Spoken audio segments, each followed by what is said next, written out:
Sean bienvenidos, estimados estudiantes, a la tutoría en línea 3 de Tendencias en Educación Matemática. Quiero presentar la agenda a trabajar en esta tutoría, el saludo, la presentación de agenda a trabajar, la resolución de dudas administrativas o académicas si las hubiere, y el sondeo de la lectura, que para esta tutoría es la lectura de la unidad 3. Para algunos subcontenidos, vamos a discutir unos subcontenidos de la lectura de este material en esta tutoría. Antes de entrar al desarrollo de la temática, quiero comentarles, como ya es sabido de ustedes, que se ampliaron las fechas de la entrega de las tareas según el informe enviado por la Comisión de Educación a Distancia de la Facultad. También está habilitado el Foro Académico 1. Respecto a esto, quiero compartirles una información, y es que en el Foro Académico 1, yo no sé si ya lo leyeron. ¿Ya leyeron las indicaciones del Foro Académico? Sí. Bueno, hay dos preguntas generadoras, o dos preguntas que están propuestas. Hasta él dice que sí, ya las leyó. Quiero compartirles las instrucciones del foro, acá, del Foro Académico. Acá pueden entrar a observar las instrucciones y las rúbricas para realizar el Foro Académico.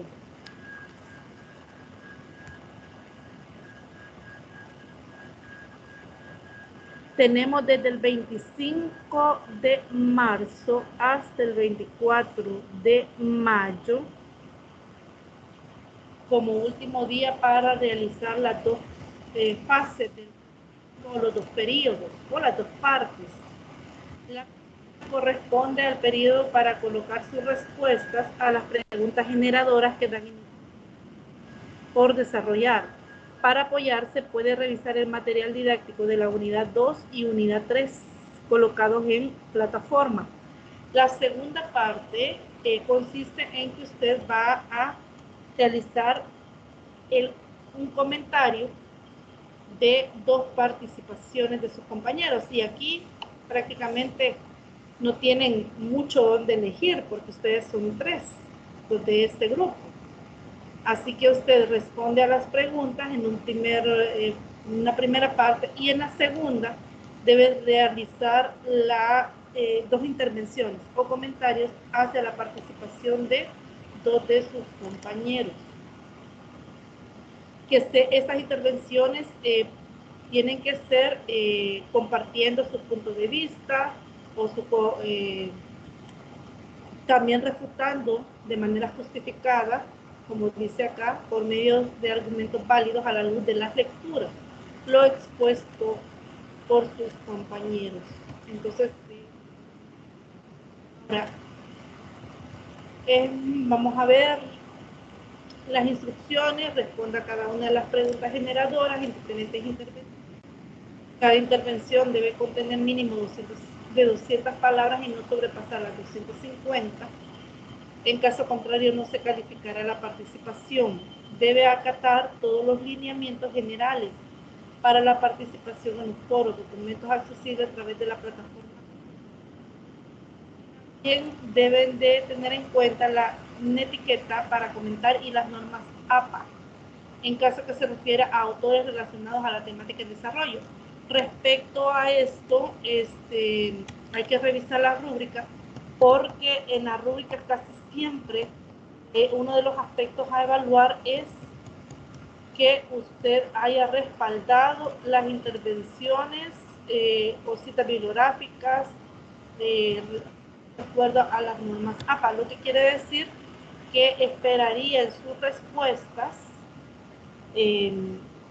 o en las intervenciones que hagan que ustedes respalden sus intervenciones con citas bibliográficas y no olvidar las referencias bibliográficas, porque si usted está citando bibliográficamente hay una referencia, ¿verdad? Hay un texto o textos en los que usted se ha auxiliado para poder argumentar su respuesta o las intervenciones. Y acá aparece la rúbrica de evaluación tiene un valor total del 10% de la nota final con un puntaje de 20 puntos. Yo creo que ustedes ya están familiarizados con esta rúbrica porque a lo largo de su proceso han participado en diferentes foros. No cambia mucho respecto a los criterios de evaluación. ¿Hay preguntas respecto a esta parte? ¿Está comprendido todo? Sí, Liz, comprendido todo. Muy bien. Sí, ¿Claudia? Sí, todo bien. Bueno, todo bien, bien. Si hubieran preguntas a medida que va pasando el tiempo, pues con confianza y no duden en consultar en plataforma o en el grupo, ¿verdad? Que tenemos en WhatsApp. También quiero comentarles que la prórroga, y lo escribí en el grupo, se ha extendido para la entrega de actividades, no así para la fecha y hora de realización de los parciales. Eso implica que tenemos la realización del primer parcial el 26 de abril.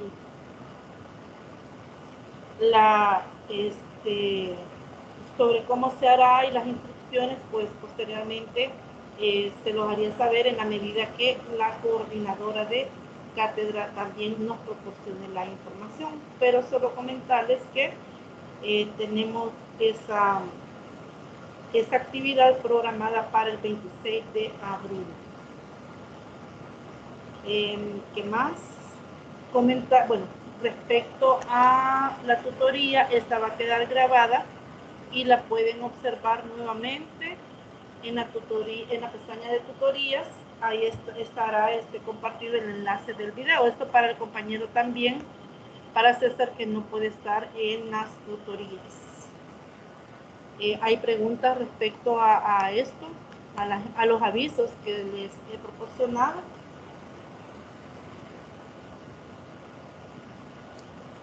Todo bien, Liz. Todo bien. Y ya se unió César. Bueno. Entonces, bienvenido, César. Buenos días, licenciada y compañeros. Bueno, bienvenidos a los tres entonces, y qué bueno saber que estamos completos, los del grupo de San Salvador.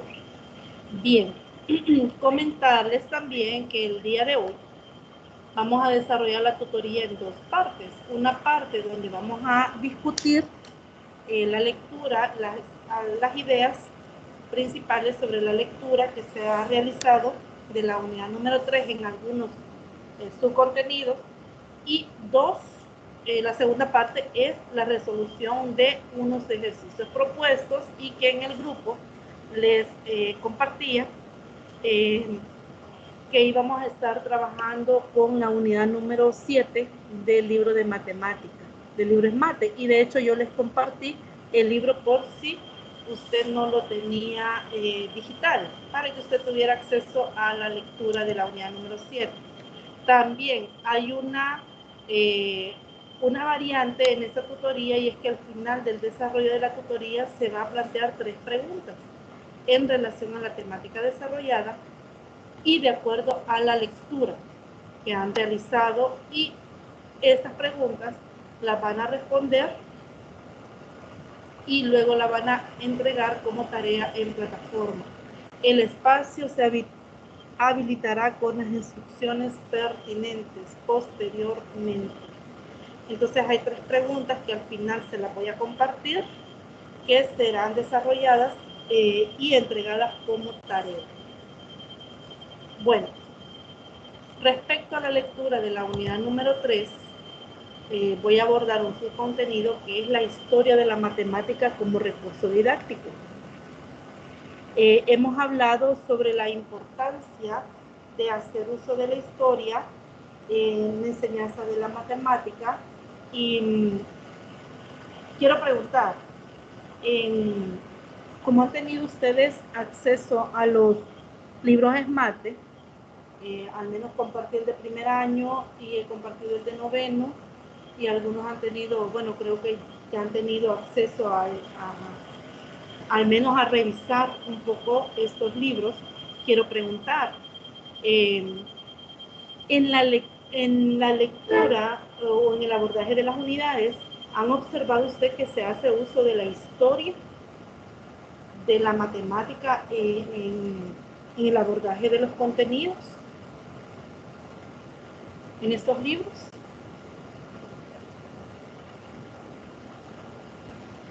Sí, creo que al principio de cada tema, como que la portada de cada unidad tiene un poco de historia, ya sea de Pitágoras o más que todo en la parte de geometría. Creo yo que hay un poco de historia con respecto a las, pero creo que en todo, recordando la ecuación cuadrática, creo que también hacen referencia a alguna parte de la historia. Muy bien, También Claudia. al final de cada unidad creo que se le da como un bonus o un extra de algo de información histórica sobre cómo se ha usado esto en la historia, el conocimiento que están aprendiendo. Muy bien, gracias. Así es. De hecho, sí, están al inicio de cada unidad, usted lo puede observar. Y también, no sé si, porque no puedo ver quién me comentó, si César o Azael, sobre lo que comenta que al final de las unidades también, ¿verdad?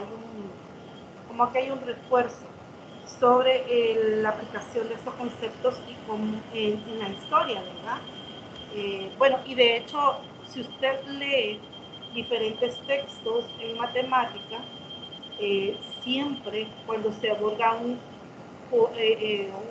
concepto, casi siempre el autor hace referencia a la historia, donde esos conceptos surgieron y quiénes fueron, por qué nacen, de dónde es que nacen estos conceptos, cuál ha sido la necesidad, cuál fue la necesidad y quiénes fueron los que, o quién fue quien trabajó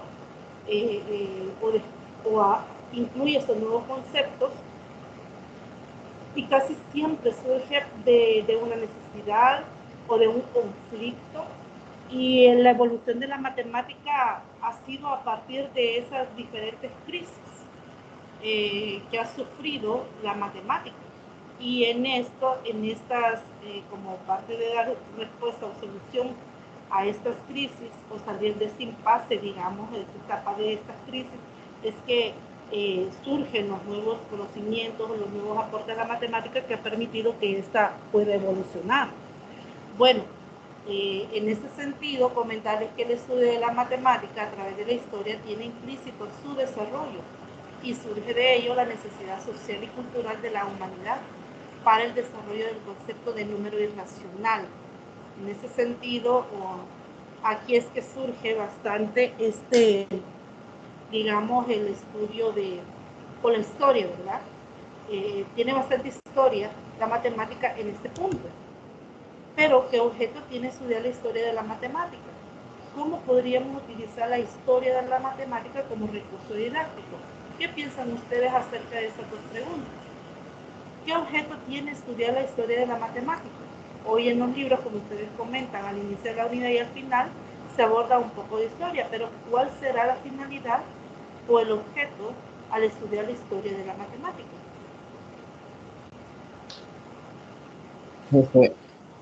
Buenos días. En primer lugar, considero que es darle significado a los procesos que se desarrollan en matemáticas, porque surge la gran pregunta de los estudiantes en cada momento y en cada momento del proceso de enseñanza-aprendizaje: ¿para qué me va a servir o por qué existe algo?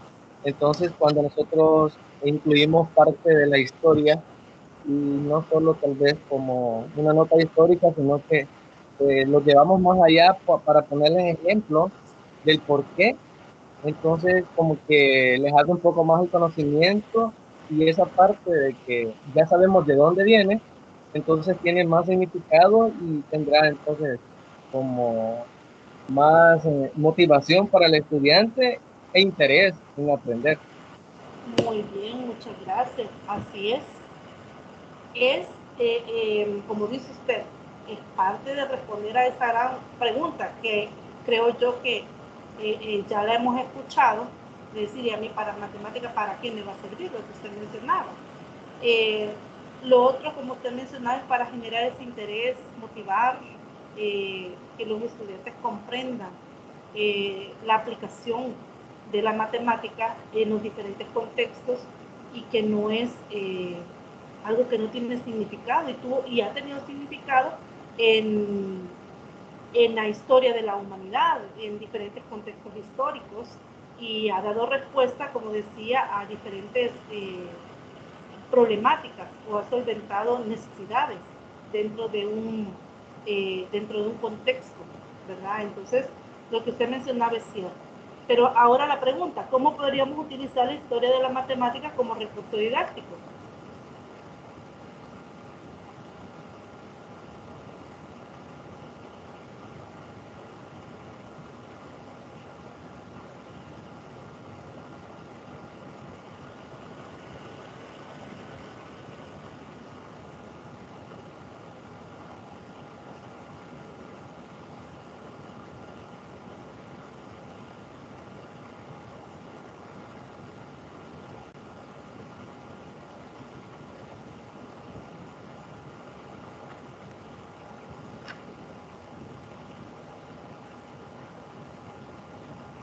Bueno, Pues dígame. quizás ahí como recurso didáctico. Es interesante, por ejemplo, en los libros de SMART, Sí. que al inicio de cada unidad se da una nota histórica. Por ejemplo, para los temas de trigonometría, y eso, el teorema del seno y del coseno. Ahí la nota histórica es bien interesante porque nos cuenta de cómo hace miles de años se hizo la medición del perímetro de la Tierra y solo haciendo uso de estos teoremas. Entonces, por ejemplo, también para hacer ángulo de elevación, ángulo de depresión, pues ahí deberíamos de meter la historia y generar un problema de modo de que sea práctico en el momento y que los estudiantes puedan involucrarse en eso de la historia y demostrarlo cómo se hace sin una fórmula matemática o sencillamente así como algo en el cuaderno, sino que sea para experimentar también. Muchas gracias, así es. Y perdón, se me veía. Sí, perdón, se me veía esto. Micrófono. Casualmente, hace unos días, unos muchachos de noveno grado que estaban viendo la parte de las ecuaciones cuadráticas tenían que presentar un problema y me decían cómo lo presentamos de forma que no sea con presentación y todo. Entonces les di la idea precisamente de que tomaran en cuenta la historia y que se vistieran, que dramatizaran, o sea, que no fuera una exposición normal, sino que se vistieran así de la época, que trataran de transmitir un problema que no fuera tan actual, sino que histórico, y entonces de esa forma lo pudieron representar. Entonces creo que la historia, más allá de alejarlo, de sentir que fue hace tanto tiempo, tiene que acercar los conceptos abstractos que normalmente vemos en un cuaderno, un libro de matemática, a la realidad que estamos viviendo. Muy bien, gracias. Miren, muy buena idea, ¿verdad? Para poder cumplir con el objetivo que ellos tenían. Y algo importante sobre este tipo de actividades es que no vean a la matemática como algo aislado, como algo meramente abstracto. Y esto como estas actividades ayudan como a disipar esa duda sobre ¿para qué me va a servir a mi matemática? Muy bien. Bueno, y entonces, solo una opinión. Yo creo que esta parte de la historia es justamente ese enlace entre el mundo real y el mundo abstracto, porque sufrimos tanto de que para qué sirve, o no lo entendí, o que es tan aburrido. Entonces, parte también del conocimiento del docente de cómo aplicarlo, porque debe de ser algo totalmente innovador, ¿no? Interesante para el estudiante, no algo aburrido. Muy bien. Entonces, todas estas, como estas actividades o utilizar la historia dentro del proceso de aprendizaje, permite que la matemática sea enseñada de una manera práctica, no como una matemática científica, es decir, hasta desde un nivel abstracto, aislado de la vida de los estudiantes, sino como dentro de lo que se conoce como la matemática escolar, una matemática práctica en donde lleve, que sea una matemática que brinde a los estudiantes todas esas herramientas y le ayuda a desarrollar todas las habilidades para poder resolver situaciones de la vida cotidiana o problemas prácticos. Y lo que mencionaban ustedes es situar al estudiante dentro del contexto de la historia, pero donde ellos también se sientan identificados. Y de hecho iba a ser el comentario, que hay ciertas actividades en matemáticas que prácticamente es la réplica. Yo no sé si ustedes se han identificado, pero hay actividades que prácticamente es la réplica de los mismos experimentos que hicieron los matemáticos. Entonces, es hacer una réplica de esos ejercicios, de esas actividades. Y hay docentes, por ejemplo, en matemática a nivel de bachillerato, se hace bastante esas prácticas, al menos en los, hasta lo que hace antes de estos programas en mate, habían unos autores de los libros de texto que proponían esas actividades, que prácticamente era lo que los matemáticos habían realizado como práctica para llegar a descubrir esos nuevos conceptos.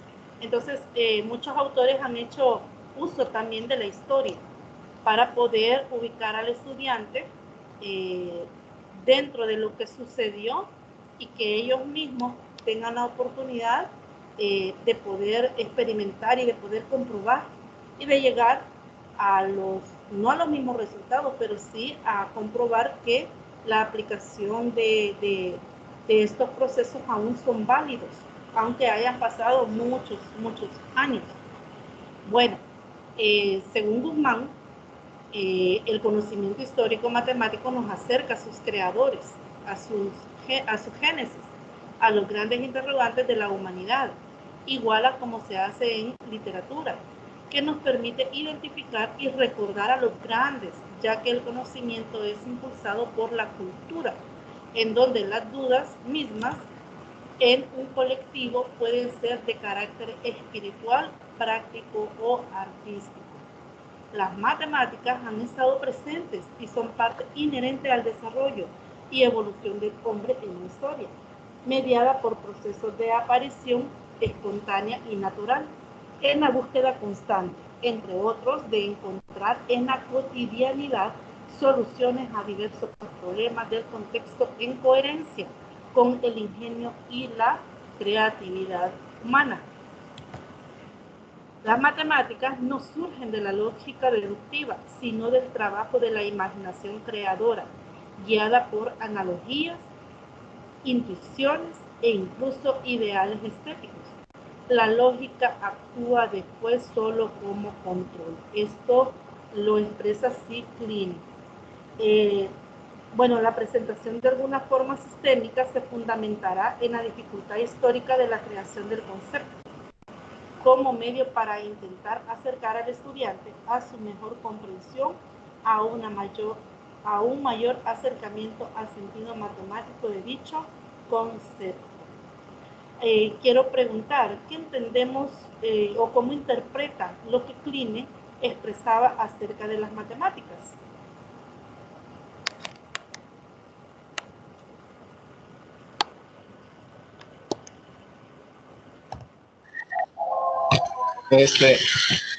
Esa frase me llamó mucho la atención, la de Kleene, en el material.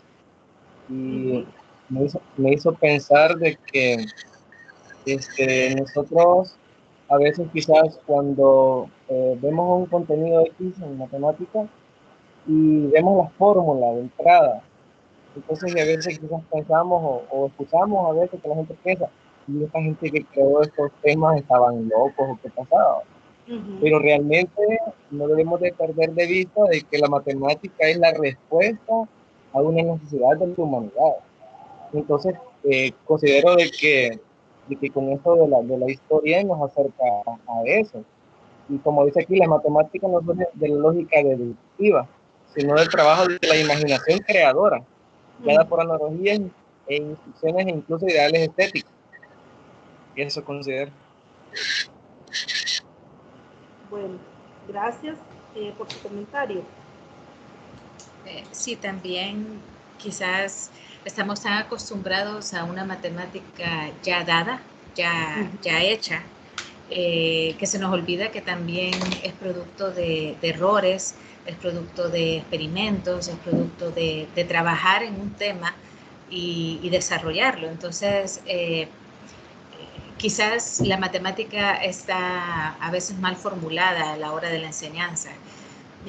La matemática debería ser una búsqueda, un despertar de la creatividad de los niños para deducir ellos la fórmula, ¿verdad? Normalmente, por decir algo, la fórmula del área es tanto por tanto. ¿Pero por qué? Entonces, como darle los instrumentos a los niños o a los jóvenes para que ellos deduzcan y de esa forma definitivamente aprenderán y el aprendizaje será más significativo que si se les da una fórmula que ellos tienen que aprender de memoria. Entonces creo que va más o menos por este lado. Dice incluso ideales estéticos, cómo poder, por ejemplo, la misma naturaleza, por ejemplo, que se ha visto que está relacionada con la, ¿cómo se llama esta? La de Euler y la de Fibonacci. Entonces, ¿cómo lograron eso? ¿Cómo a alguien se le ocurrió ver por ejemplo, veía la vez pasada un gato todo enrollado y encontró la forma de que en eso está también la curva? Entonces, toda esa parte creo yo que es muy enriquecedor y si se parte del hecho de deducir, creo yo que es mejor la que crear que deducir de una forma. Muy bien, gracias. Bueno, realmente sus intervenciones van orientadas a eso y de hecho la matemática ha evolucionado gracias a la imaginación creadora. No es una matemática estática, sino que es una matemática dinámica que ha evolucionado. Y gracias a la imaginación creadora de quienes la han estudiado, la han investigado y han encontrado nuevas relaciones, nuevos conceptos. Y pues este es el producto de la imaginación, lo que usted comentaba, Claudia. Cómo dentro de diferentes, digamos, elementos que están en la naturaleza, cómo han encontrado diferentes relaciones o han establecido modelos que ni siquiera se podría imaginar que ahí están, pero que solo la imaginación creadora de quien la descubre, de quien estudia, ha sido posible poderla descubrir y poderla plantear. Y de hecho la matemática entonces no es aburrida. La matemática entonces no es aburrida, no es difícil, no es entonces para un grupo selecto de personas, sino que está accesible para todos, para que todas puedan descubrirla y que todos puedan disfrutarla. Bueno, y de hecho, como decías, de ahí es que evoluciona, ¿verdad? De esa capacidad creadora de nuestra imaginación. Huffman enfatiza la importancia de la historia de las matemáticas como legado en la construcción del conocimiento matemático. Para el efecto, él afirma: un cierto conocimiento de la historia debería formar parte indispensable del bagaje de conocimientos en matemáticas. Ha habido entonces un avance en estos libros de mate que están en vigencia, pues hace un aporte significativo en el estudio de los diferentes conceptos que están contenidos en cada unidad programática. Lo anterior supone encontrar y enmarcar parámetros culturales que nos permitan visualizar entramados sociales e intereses de un determinado conglomerado para entregarle al educando una significativa cantidad de instrumentos que le permitan el abordaje de la matemática sin hastío. Así, un desaprender continuo a través de los encuentros con nuevos saberes inquietantes puede movilizar un sinnúmero de alternativas de ofertas que inscriban enfoques motivantes en una posibilidad donde se descubran interrogantes que muevan su deseo de aprender. La instrumentalización de la formalidad que adopta la matemática moderna conlleva y genera una gran dificultad para el desarrollo del pensamiento. Caso específico, el trabajo con operaciones mentales, cuando previamente no se conoce el sentido de dichas abstracciones y que no despiertan una motivación y el encanto para aproximarnos a la creación. Sobre la instrumentalización de la formalidad que adopta la matemática moderna, específicamente en este párrafo, ¿qué opinan ustedes? ¿Cuál es la dificultad que hoy podríamos encontrar en la aplicación o en el uso de la matemática moderna?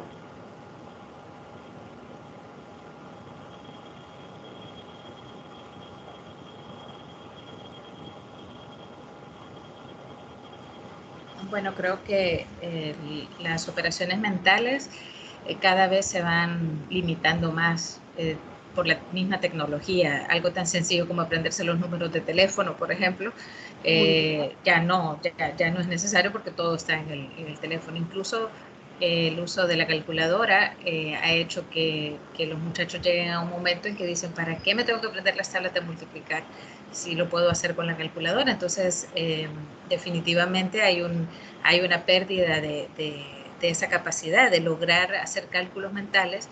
Incluso nuestros adultos mayores tienen mucha más capacidad que los jóvenes o que los niños ahora, porque ellos desarrollaban todo mentalmente, pues. Así es, Claudia. Tiene mucha razón y de hecho también, aunque se hace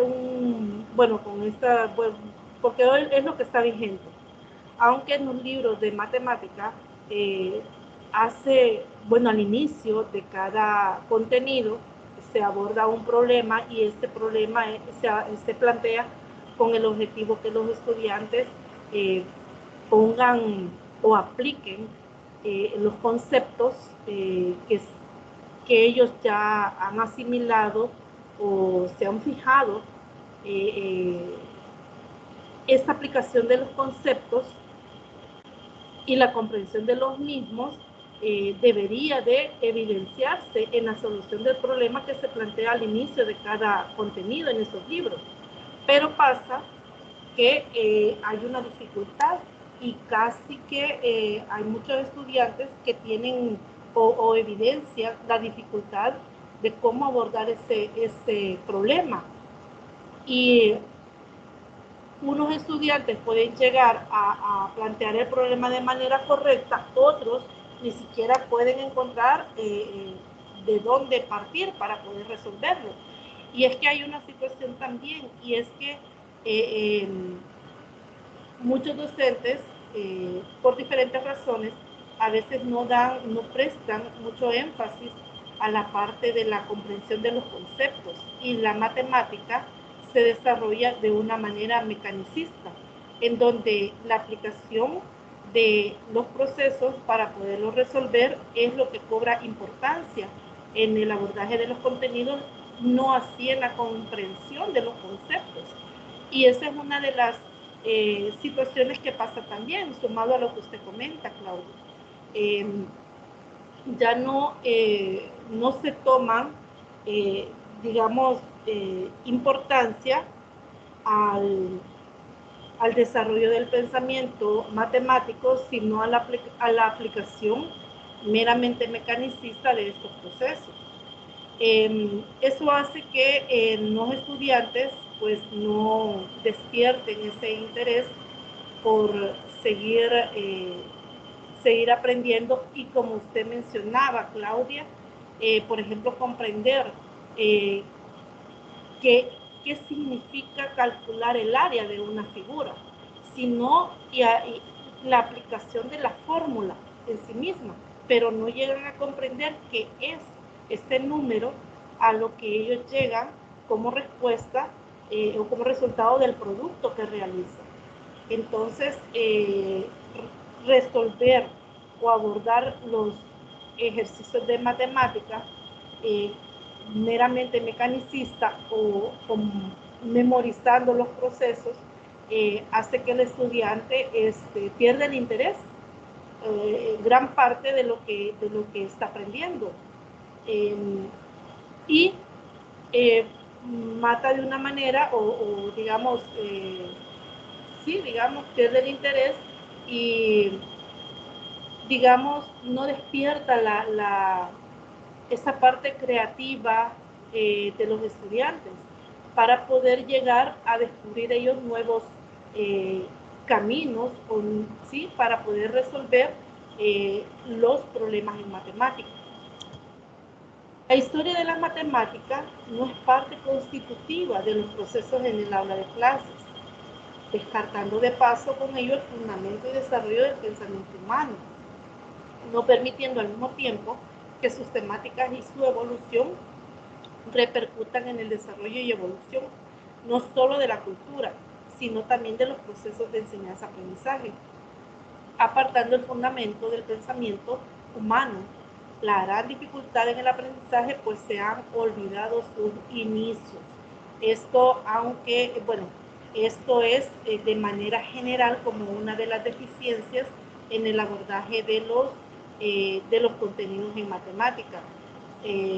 Para este autor, la historia de las matemáticas no es parte constitutiva de los procesos en el aula de clase. Y esta parte de la historia de las matemáticas se debe de abordar en todos los niveles del aprendizaje de esta ciencia. Bueno, respecto a esto, quisiera saber si hay preguntas o algún comentario, porque toda la temática gira en torno a digamos, a ese vacío en que se encuentra muchas veces o se ha encontrado, digamos, en nuestro país hasta hace unos 2 o 3 años que no estaba vigente estos libros, el incluir la historia de las matemáticas en el proceso de aprendizaje. ¿Hay preguntas o comentarios respecto a esta parte?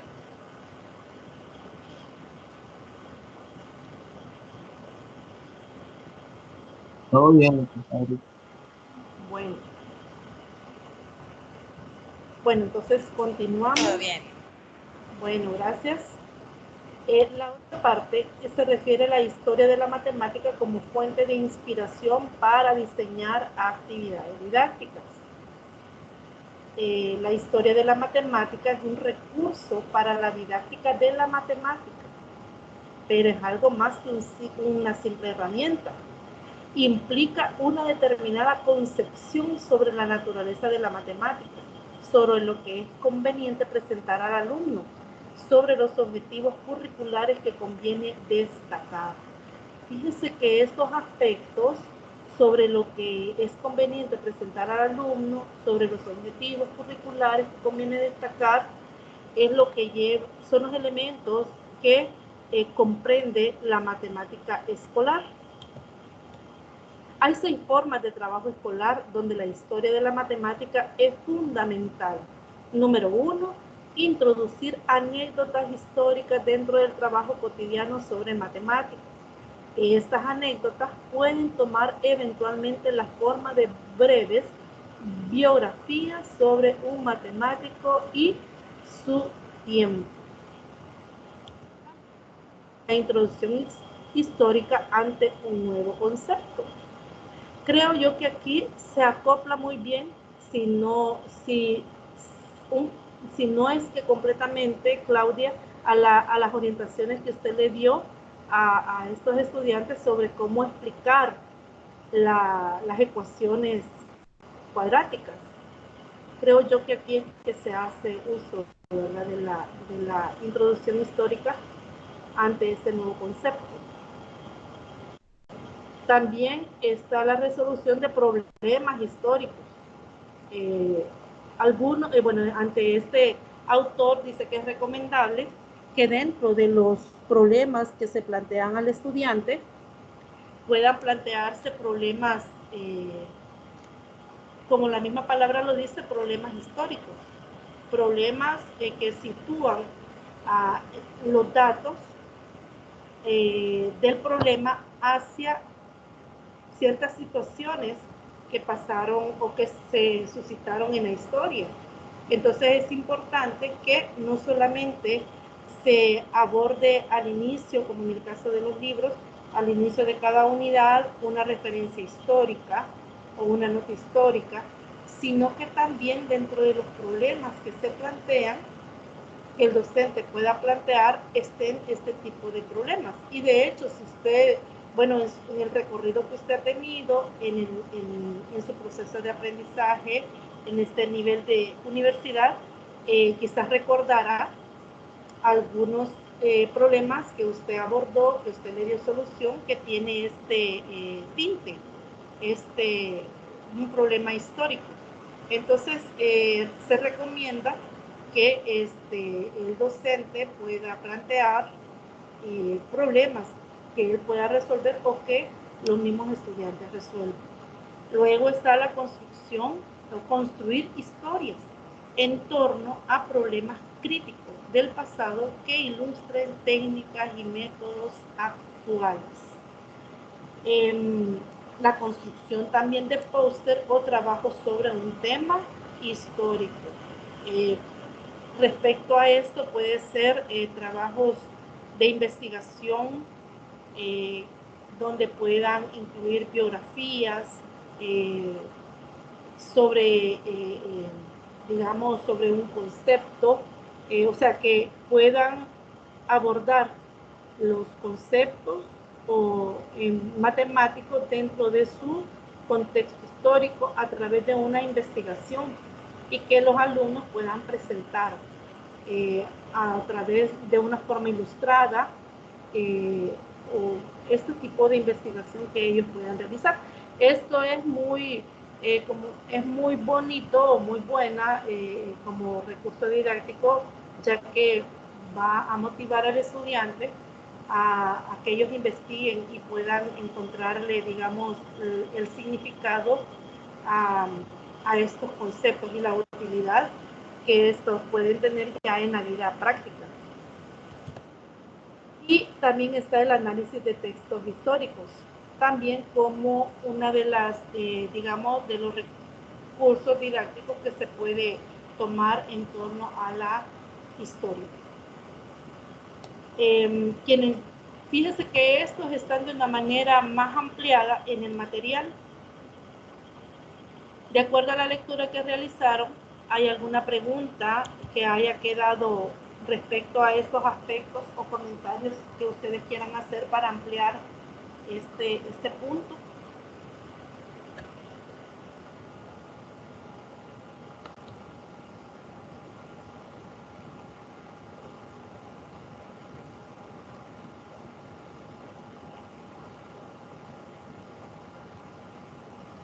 Creo que no, Liz. ¿Está comprendido? Sí, quizás solo agregar que me llamó mucho la atención también la última parte donde relacionaba la matemática con la religión, teología y la mística, con la literatura, con la poesía. Creo que eso es lo que hace falta, ¿verdad? Darle como que la matemática no es nada más algo aislado, sino que se relaciona con varias diferentes formas de expresarse, y por ejemplo la teología, la religión, la literatura. Cualquiera diría que no tiene nada que ver literatura con matemática, porque está concebido que no es así, pero cuando se encuentran esas relaciones hay más facilidad de poder expresar con las artes también todo la parte geométrica y todo eso, así que sí creo que hay bastante por donde retomar la parte de la historia. Muy bien, gracias Claudia. Y de hecho, como referente tenemos a Da Vinci, los cuadros que él pintó. Algunos han hecho un estudio, investigaciones sobre lo que ocultan los cuadros de Da Vinci. Y resulta que él esconde, ¿verdad?, varias información en esos cuadros que tiene que ver con matemáticas, esas relaciones que él establece entre las diferentes figuras que aparecen en sus cuadros, pues parece que hay relaciones matemáticas escondidas, aún figuras geométricas escondidas en esos cuadros. Bueno, y de hecho hay varios matemáticos que fueron religiosos. Entonces, realmente la matemática, como usted expresa, Claudia, no es una ciencia aislada, sino es una ciencia que se ha fortalecido dentro de las diferentes áreas o de las diferentes disciplinas y toma fuerza dentro de cada una de ellas, y que los estudiantes puedan encontrar esas relaciones que hay de la matemática con estas ciencias, pues fortalece, digamos, podría fortalecer la curiosidad de los estudiantes para poder encontrar que la matemática no es una ciencia limitada a lo que se enseña en la escuela, sino que tiene otras extensiones y aplicaciones en otras ciencias. Bueno, respecto a esto me dicen que, bueno, de hecho me expresan que no hay dudas, y como decía, estos 6 aspectos o formas de trabajo escolar están ampliados en el material de lectura, y si no, pues también puede hacer una investigación también para poder profundizar acerca de estas 6 formas de cómo trabajar la historia en nuestras aulas. Si no hay preguntas respecto a esto, vamos a la otra parte, que es lo que yo comentaba, que es la resolución de los ejercicios. Hay 4 ejercicios propuestos, y estos están en relación a la unidad número 7, que son ángulo inscrito y ángulo central. Quiero plantear el primer problema y que podamos resolverlo.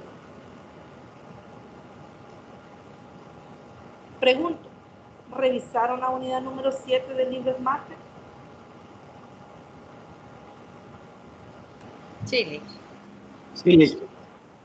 Bueno, entonces habrán identificado que hay diferentes fundamentación teórica que no es muy ajeno a lo que ustedes han venido quizás trabajando en las asignaturas dentro de su formación como licenciados en enseñanza de la matemática. Esto nos ayudará a que podamos abordar estos problemas y poderlos resolver. El ejercicio número 1 que está planteado, y entre todos vamos a resolver este problema, y dice o pide que determinemos el valor de X y Y en la siguiente figura. Hay una información acá para este ejercicio, es que los puntos A, B, C, D y F dividen la circunferencia en 6 arcos iguales.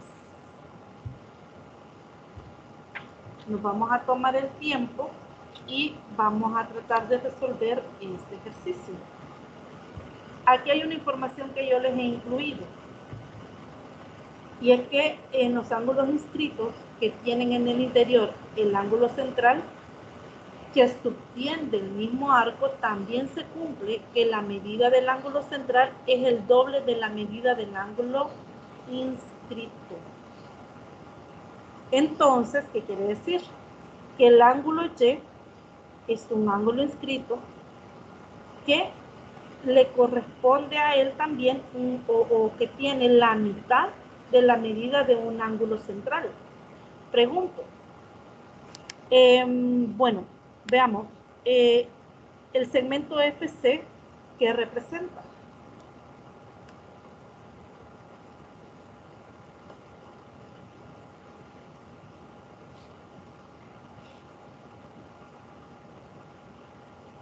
En la figura, el segmento FC, ¿qué representa?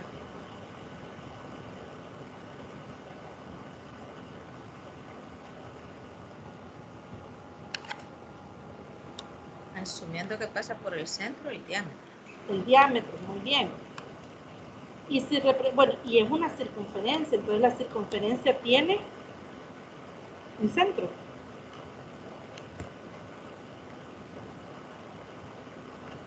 ¿Estamos de acuerdo? Sí. Muy bien. Se nos fue la presentación. Sí, sí, es que quería... bien, vamos a ver.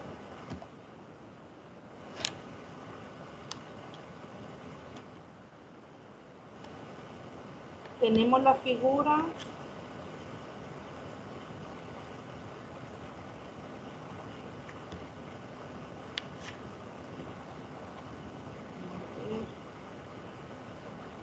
Si ubicamos el centro de la circunferencia,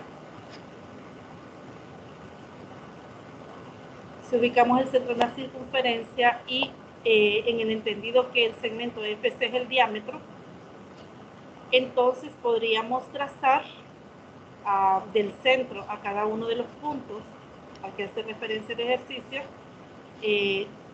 diferentes radios que parte del centro y corta a la circunferencia en cada uno de los puntos. Muy bien. Como dice que estos puntos dividen a la circunferencia en 6 arcos iguales, entonces los ángulos centrales, que son los que están, los que dividen estos puntos a la circunferencia, ellos determinan sectores circulares que son iguales. Y no voy a salir de la presentación, yo no sé si ya tienen la figura, porque me quiero salir de la presentación y poder trazar quizás en otro programa algunos de los segmentos.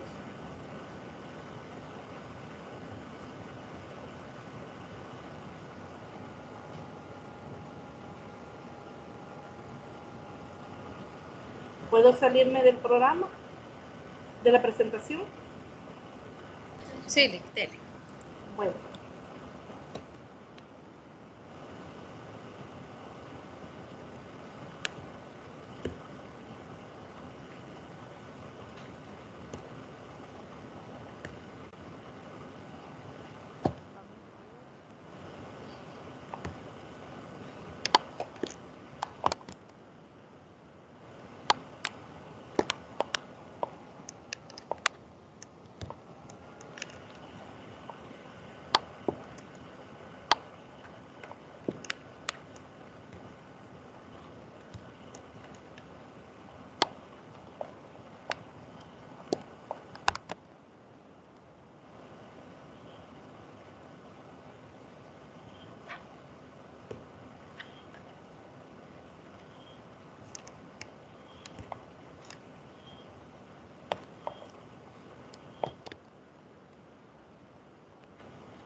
Bueno, veamos.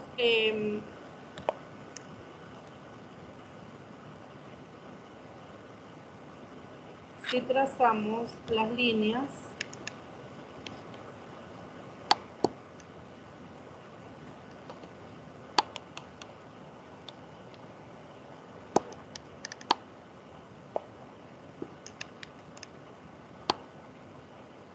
en lo que ustedes trazan sus líneas a partir del centro,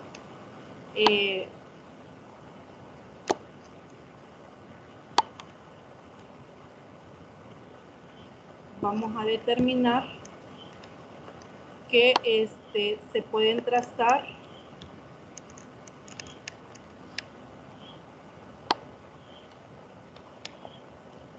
seis sectores circulares cuyo ángulo central, dado que estos dividen en 6 arcos o se tienden a 6 arcos iguales, ¿cuánto mide el ángulo central?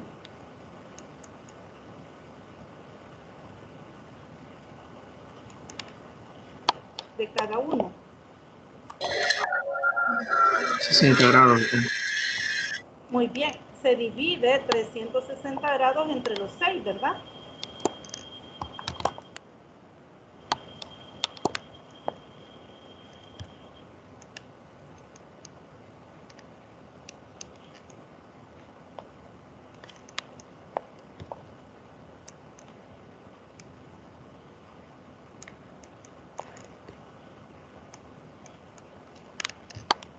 Quiero traer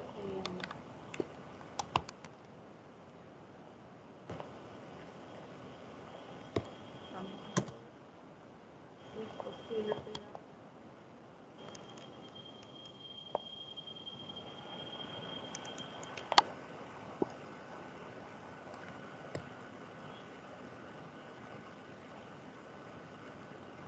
Bueno, en la figura que tengo,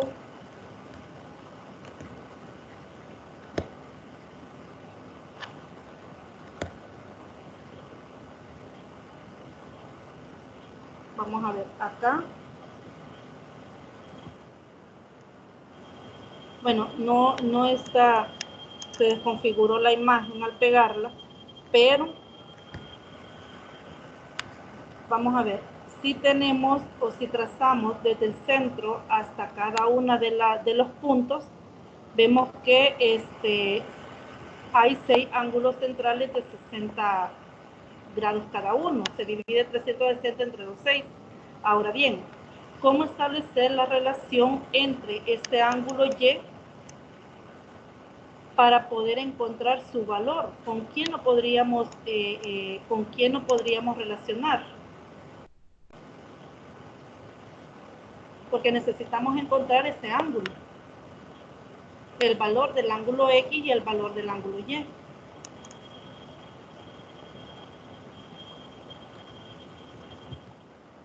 La indicación, bueno, la información que podríamos tomar en cuenta es que dice que en los ángulos inscritos que tienen en el interior el ángulo central que subtiende el mismo arco, también se cumple que la medida del ángulo central es el doble de la medida del ángulo inscrito. ¿Qué es lo que quiere decir? Si usted observa, los puntos E, F y C forman un arco. Este mismo arco está subtendido también o lo subtiende con los puntos E, y si aquí al centro le agregamos O, si fuera O este punto donde está el centro, E o C también determinan el mismo arco. Entonces, ¿qué quiere decir? Que podríamos establecer la relación entre el ángulo central del arco que está, que lo delimita, los puntos E, O y C. Este O representa el centro, y el arco que también está delimitado por los puntos E, F y C. Ahora, ¿cuánto vale el ángulo central del arco determinado por E o C? ¿Cuánto vale este ángulo? 120. 120, muy bien. Ahora, Y dada la información que este ángulo central es el doble del ángulo inscrito, estos dos ángulos subtienden al mismo arco, ¿qué podemos decir? Que es la mitad del ángulo central. Que allí es la Correcto. mitad, así es. De evaluación. Así es, que este ángulo Y es la mitad de este ángulo. Este ángulo central y Y es el ángulo inscrito del mismo arco que subtienden ambos ángulos. Entonces, quiere decir que si este ángulo vale 120, el ángulo Y tiene un valor de 60. 60. de 60. Muy bien. Ahora bien, ¿cómo encontramos el valor del ángulo X?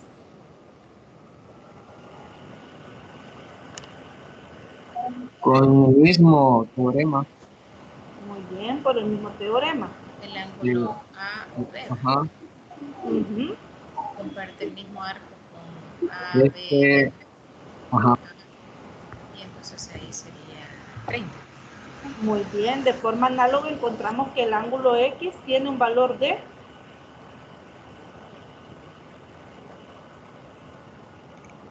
30. de 30. Muy bien, así es. Entonces, se aplica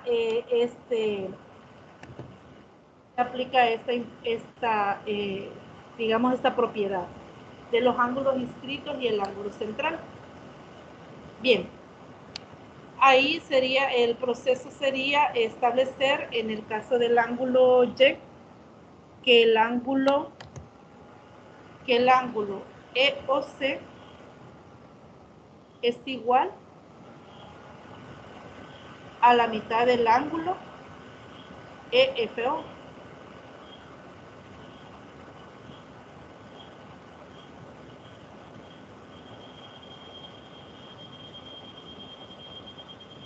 ¿Es así o es dos veces? Si no me equivoco es dos veces, ¿verdad? Sí, es así. El ángulo EOC es dos veces el ángulo EFO. ¿Estamos de acuerdo? Sí. Muy bien. Corrijo porque lo había expresado de forma inversa. Bien, entonces determinamos que el ángulo X tiene un valor de 30 y el ángulo Y un valor de 60. Veamos para este ejercicio el número 2.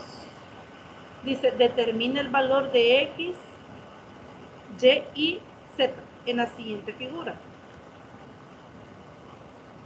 ¿Qué es lo que observamos en esta figura?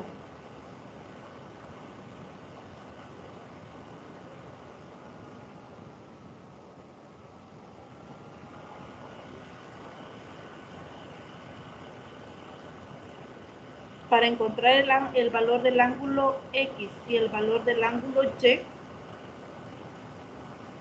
podríamos tomar como referencia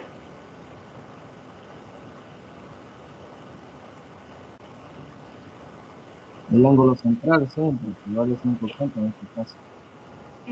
el ángulo central, que es De 180. 180. de 180. Muy bien. Pero, ¿qué más podemos decir? Haciendo uso, Comparten el ángulo central, el mismo Muy ángulo. bien. haciendo uso del teorema del ejercicio anterior, Correcto. que están subtendidos los dos ángulos, el inscrito y el central, sobre el mismo arco. Así Por es. ejemplo, para X, si el central es 180, entonces el inscrito, que es X, la mitad. 90. Muy bien. Entonces X es igual a 90 grados. También podemos observar que si ambos comparten el mismo ángulo central, por ende ambos tienen el mismo valor. Correcto. Entonces, Y también vale 90. Muy bien. ¿Y el ángulo Todo C? vale 90. Todo vale 90. Correcto. Por el mismo argumento, ¿verdad? Z es igual a 90 grados. Y en este ejercicio también se toma la propiedad del ángulo inscrito y el ángulo central, que subtienden a un mismo arco. Muy bien. Veamos, respecto a este ejercicio, ¿está claro cómo se aborda? Sí. Muy bien. Respecto a este ejercicio, número 3, dice, en la siguiente figura, ABCDE es un pentágono regular. Se trazan las diagonales AD y BE. Determine la medida del ángulo BFA.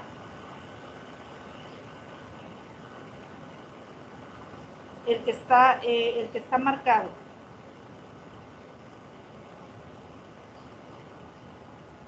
¿Cuál será la medida de ese ángulo?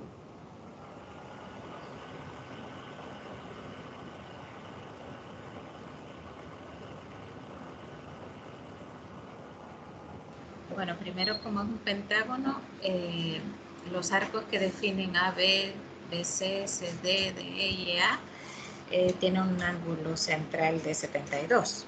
Muy bien. Entonces, como el ángulo AFB tiene el mismo arco que un central entre A o B, entonces también tendría que ser 72. Así es. Esa es la argumentación, Claudia. Por ser un pentágono regular, ¿verdad? Ellos tienen un ángulo de 72 grados, o sea, los 360 entre 5 les corresponde un ángulo de 72 grados, pero como ellos, este pentágono está inscrito dentro de una circunferencia, ellos también subtienden un arco, estos puntos. Entonces también a ellos les corresponde un ángulo de 72 grados. Bien. Fíjense que estos ejercicios son prácticamente más que de cálculo, de cálculo en el sentido que hay que determinar cuánto es el ángulo que corresponde a cada uno, a cada lado del pentágono. Pero también la argumentación es parte de la solución de este ejercicio, es lo que expresaba Claudia para este ejercicio y los anteriores. Un cuarto problema es el siguiente. En la siguiente figura ABCD, ellos están en una circunferencia. Responda. De acuerdo a la figura, ¿cómo son los ángulos EAB y el ángulo EDC?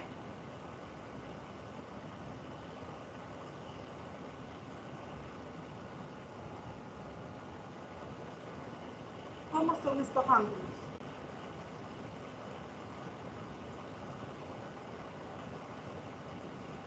Identifiquemos el ángulo EAB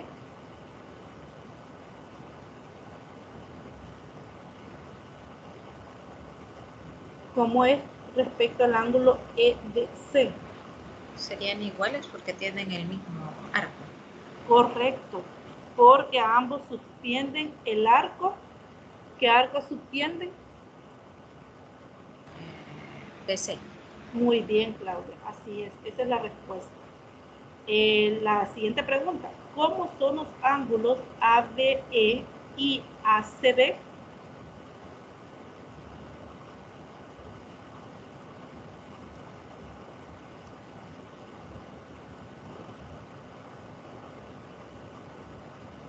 Observemos la figura.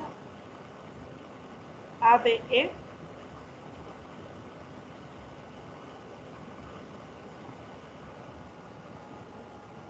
y ACB.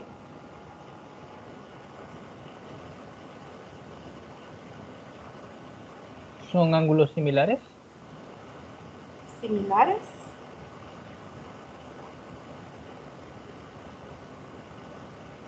Son iguales. Son iguales. Muy bien. Están sobre el mismo arco de A. Así es. Porque ambos Vicky, no sería, perdón, bueno, aquí tengo yo mis dudas, quiero ver, porque sería AB, ¿no sería ABD? ¿Y ACD? ABE.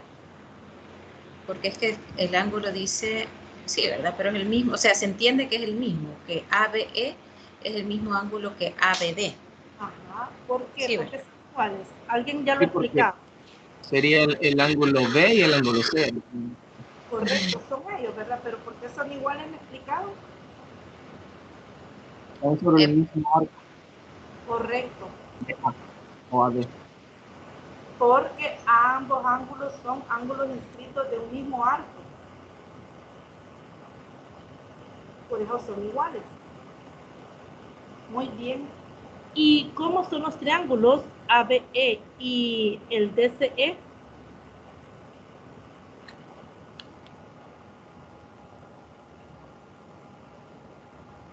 ¿Cómo son esos triángulos?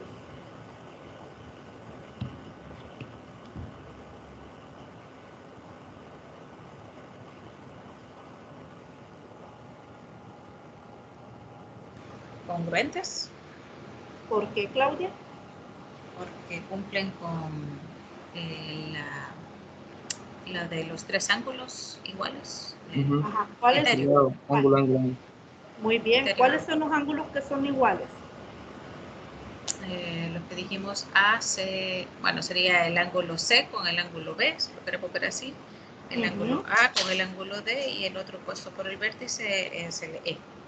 Muy bien, así es. Eso es el argumento, porque ellos son triángulos congruentes. Muy bien. Fíjense que estos ejercicios son sencillos, si ustedes se han fijado, se trata de aplicar los conceptos, las propiedades de los ángulos inscritos y los ángulos centrales. Los 4 ejercicios han sido en referencia a esta unidad. Les comento que en esta tutoría son estos 4 ejercicios los que están propuestos. Solo son estos 4. No sé si preguntas respecto a esto. No, creo que ahora que nos está dando el temario, ya nos preparamos un poquito, ya vamos entendiendo más rápido los conceptos. En la primera tutoría nos agarró así.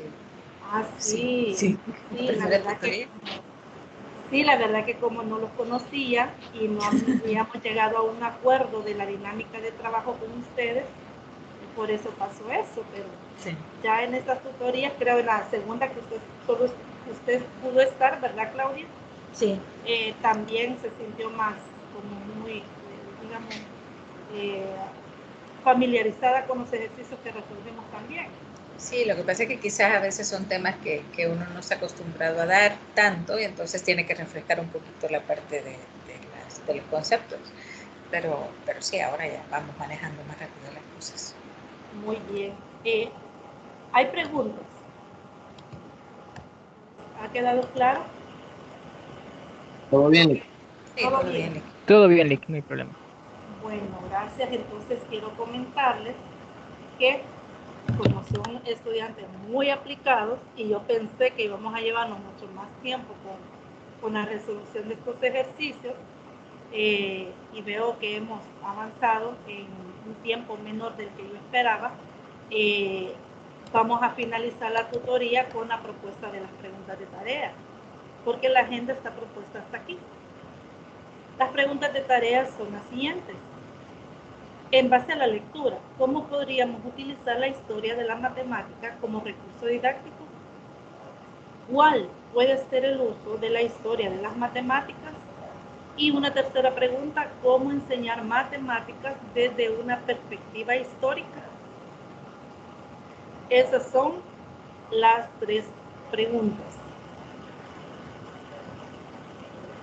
Si quiere, cópielas y si no, también al finalizar la tutoría, se lo puedo compartir por el grupo de WhatsApp, si ustedes gustan. Sí, Lick, gracias. Incluso la presentación no nos enojamos si nos la mandan. Sí, se la voy a enviar. No solamente las preguntas, sino que en la presentación Miriam, así como está acá. Entonces, comentarles que estos son, ya hay una tareita, ¿verdad?, en respecto a esta tutoría, entonces estén pendientes por la fecha de entrega.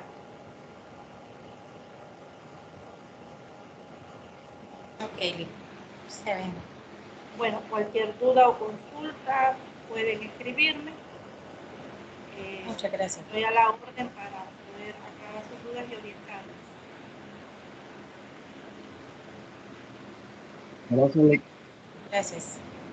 Bueno, en referente al examen, posteriormente, en la medida que yo tenga información o que la licenciada coordinadora de cátedra comparta la información en plataforma, también estén pendientes, y si hay dudas, de igual manera ustedes me pueden consultar.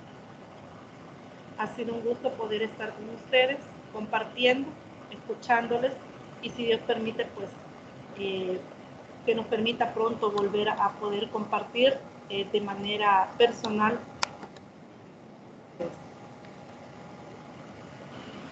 Muchas gracias, Lick. Todo guardaditos en casa. Sí, todos guardaditos y hacer caso a las recomendaciones. Así es. Muchas gracias, Bueno, Lick. gracias. Ha sido Gracias. un gusto. Feliz fin Feliz de semana. Igualmente, Lick. Igualmente a todos. Feliz día. Adiós. Buen día. Salud, Claudia. Salud, César. Nos vemos. Hasta, Claudia.